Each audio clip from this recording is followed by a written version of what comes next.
मित्रांनो, फायनली आपण इरायबारीचा जो घाट रस्ता आहे तिथे पोहोचून गेलेलो आहे। अजून ह्या पद्धतीने आपल्याला हा असा घाट रस्ता आणि थोडं हिरवळ झाडं पण दिसत आहे आजूबाजूला घाटाच्या।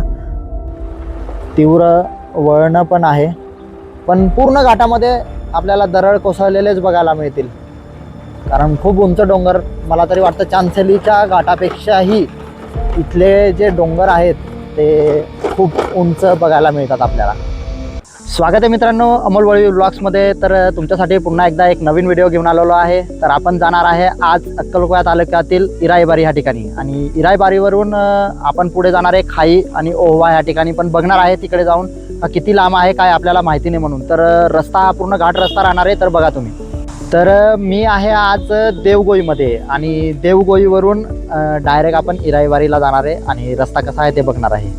तर माझ्यासोबत आज जॉय आणि अविनाश पण आहे, बघू शकता तुम्ही। माझ्यासोबत आज शूट करायला सोबत घेऊन चाललेलो आहे यांना। तर बघू आपण, व्हिडिओ खूप छान राहणार आहे, व्हिडिओमध्ये बनवून राहतो। तर मित्रांनो, हा जो रोड दिसत आहे तुम्हाला हा मेन रोड आहे, अक्कलकोवा मोलगी रोड आहे। तर इथून मोलगीवरून येताना राईट साईडला जो हा फाटा आहे इरायबारीचा, तर इथून आपण जाणार आहोत। निघालोय आपण आता देवगोईवरून इरायबारीच्या रोडला लागलेलो आहे। इथून पहिलं पाटीलपाडा लागतो आणि मग नंतर इरायबारी। तर बघू, जवळपास इथे आम्ही स्थानिक लोकांना इथे दुकानावरती विचारलं देवगोईत, तर जवळपास जो इथून देवगोईवरून जे अंतर आहे ते 6 ते 7 किलोमीटरचं इरायबारीचं अंतर आहे। तर बघणार आहोत पुढे रस्ता। आता इथून स्टार्टिंगला डांबरीकरणच आहे, पुढे जाऊन बघू रस्ता काय कसा आहे ते। थोडं पुढे आलो 1-2 किलोमीटर, आणि इथून उतार लागलेला आहे रस्ता। मला तरी वाटतं इथूनच घाट रस्ता लागलेला आहे असं मला वाटतं। पुढे जसं जसं आपण पुढे जाऊ तसं तसं समजेलच रस्ता कसा आहे ते।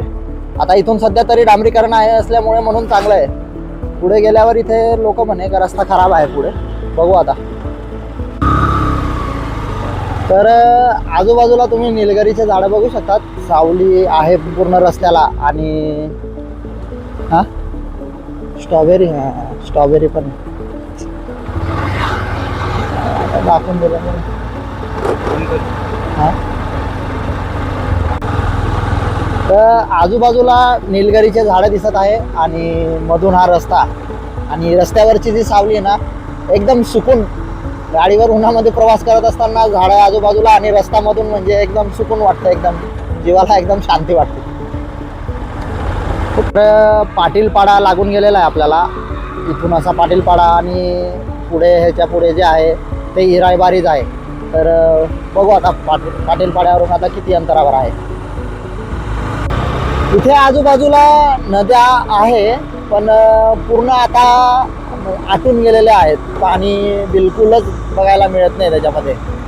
आता उन्हाळा आणि उन्हाचा पारा तुम्हाला माहितीच असेल आता सध्याचा, तर 40 अंशाच्या वरती पार गेलेला आहे सध्या तरी। इथे आपल्या नंदुरबार जिल्ह्यामध्ये 40 अंशाचा पार उन्हाचा पारा गेलेला आहे, त्यामुळे पाण्याची पण टंचाई झालेलीच आहे। आणि रस्ता अजून आपल्याला डांबरीच आहे, तर चांगली गोष्ट आहे। रोड चांगला असल्यामुळे आपला प्रवास जो आहे तो लवकर कव्हर होत आहे। तर रस्ता खराब असता तर म्हणजे कसं आहे, आपल्याला जास्त म्हणजे टाईम लागतो, गाडीवर धडधड करत जायला पडतं जास्त। बघू अजून पुढे कसा काय रस्ता आहे तो। मित्रांनो, फायनली आपण इरायबारीचा जो घाट रस्ता आहे तिथे पोहोचून गेलेलो आहे। काही जास्त देवगोईवरून जास्त लांब नाही, आणि तुम्हाला मी तो घाट रस्ता कसा आहे ते दाखवतो, बघा तुम्ही। तर हा जो आहे हा इरायबारीचा घाट रस्ता आहे, बघू शकता तुम्ही। चांचलीचा रोड तुम्ही बघितलाच असेल, त्याच पद्धतीने हा जो रोड आहे हा बघायला मिळतो आपल्याला। तर मला तरी वाटतं हा सेम चांचलीचा जो रोड आहे त्या पद्धतीने हा असा घाट आहे। तर असे अनेक आपल्याला घाट बघायला मिळतात सातपुड्याच्या पर्वतरांगांमध्ये। तर चला आपण त्या घाट रस्त्यावरती जाऊ आणि तिथून पुढे प्रवास करू, आणि इरायबारी ह्या गावात जाऊ, आणि तिथून काय आहे आणि काय नाही ते बघू। इरायबारीच्या घाट रस्त्याला लागून गेलेलो आहे आणि बघणार आहोत आता इथून कसा प्रवास होणार आहे आपला. रोड तर डांबरीकरणाचाच आहे. खराब वाटत होतं मला का खराब रोड वगैरे असेल असं, पण रोड हा चांगला रोड बनवलेला आहे. बघू शकता तुम्ही रोड वगैरे जो आहे तो एवढा म्हणजे नाहीपेक्षा भरपूरच चांगल्या पद्धतीने आहे. एवढा घाट रस्ता असून पण.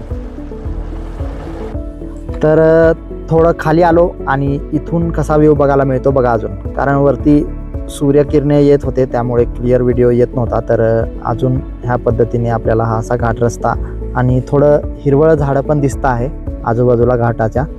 तर असं काय बघायला मिळतो. चला अजून पुढे जाऊ.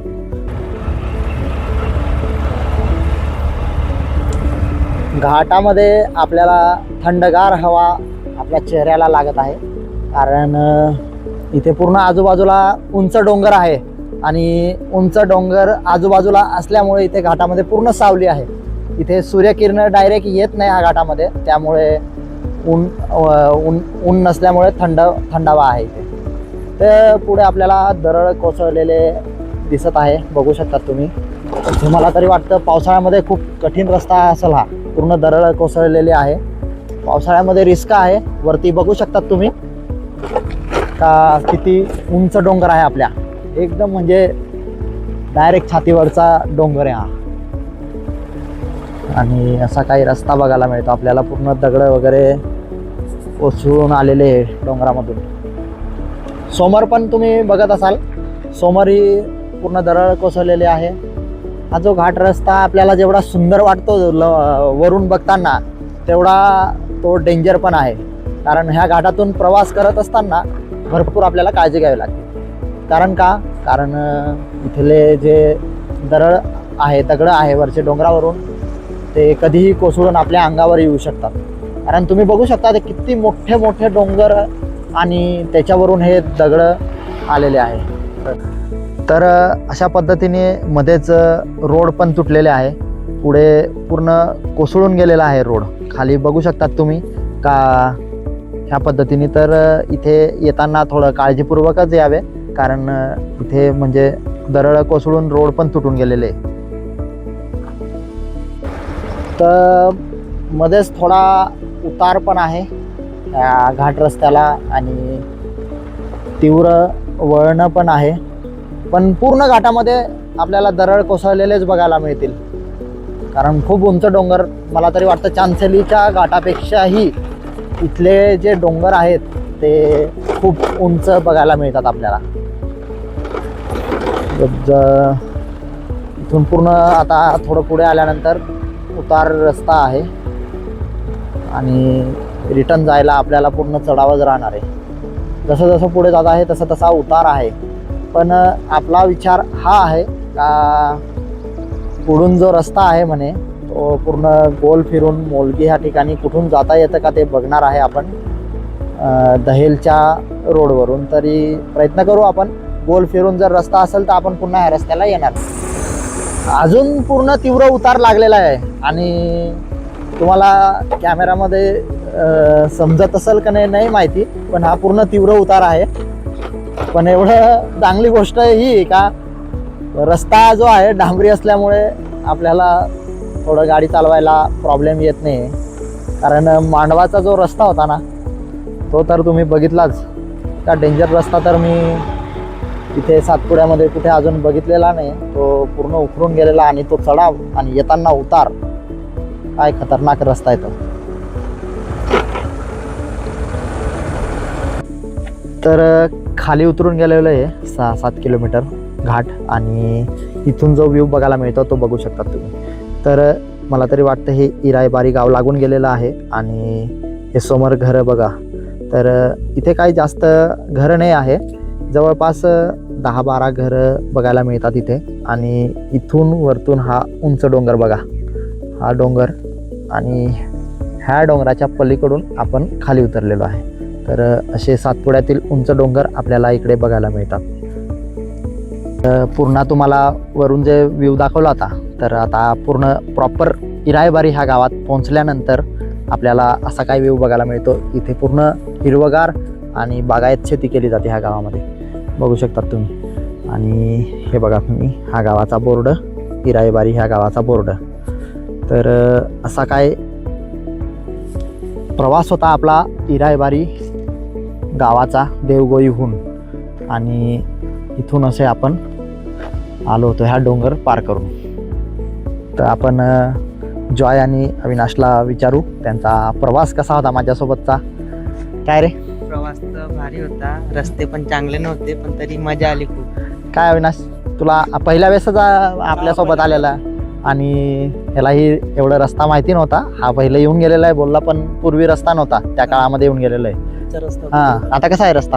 मस्त रस्ता आहे. हा, चालेल. तर मित्रांनो, आजचा इराईबारीचा माझा व्लॉग कसा होता नक्की कमेंटमध्ये सांगा. आणि व्हिडिओ आवडला असेल तुम्हाला तर लाईक करा आणि चॅनलला सबस्क्राईब करायला विसरू नका. तर भेटू आपण नेक्स्ट व्हिडिओला. तोपर्यंत मस्त राहा, एन्जॉय करा आणि काळजी घ्या. धन्यवाद.